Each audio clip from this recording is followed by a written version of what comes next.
For Calgary Buffalo, followed by Edmonton Strathcona. Thank you, Mr. Speaker. This November 1st, we learned there's maybe a trick, but there's no treat for the school community as the deadline for three-way talks between teachers, the province and school boards has passed without an agreement. Teacher workloads, classroom sizes, and support for students remain the main issue.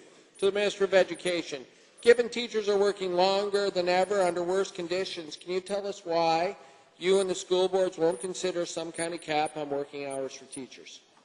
Honourable Minister.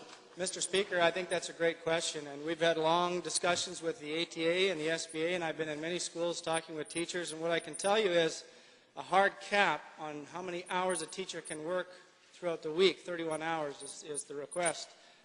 Over the whole province, one cookie-cutter approach is not the right way to go, and I can point to the fact that there are over half of our teachers that already had these hard caps in place, and those teachers in those jurisdictions are just as vocal in their concerns about the workload as the ones that don't have it. So it's obviously not the silver bullet.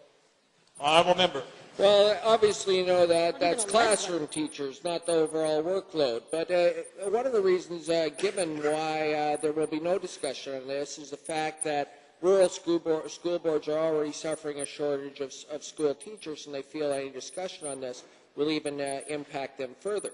What are you doing about the fact that our rural school boards don't have enough teachers, and what are you doing to try and recruit more there? Good question. Honourable Minister.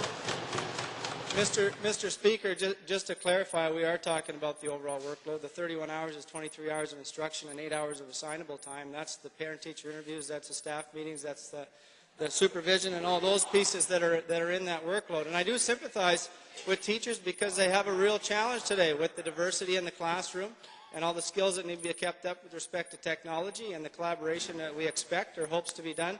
So we want to tackle this in other ways. We want to have solid discussions with the teachers on what pieces of the business are they doing today that don't bring value that we can peel back to provide time for them to prepare so that we can have the best quality teachers in front of our kids. Honourable Member. Well, Mr. Speaker, I find it slightly disingenuous that the Minister keeps referring to these 31 hours a week that teachers are allegedly only working. When I was hoping the Minister, you're aware of a recent study that points out that the average teacher is working 56 hours a week in this province, are you not? Yeah, come on. Honourable Minister. Mr. Speaker, the 31 hours are not mine. They're the hours that are in the agreements and the hours proposed by the ATA. We can talk about the hours that we're talking about, that other folks may be talking about or we may want to calculate, but let's talk about the implications for rural Alberta about this. Mr. Speaker, you just can't put hard caps on the amount of minutes a teacher will work in rural Alberta when you've got literally we have some schools of 20 kids with 2 teachers, hundreds of kilometers from the next school.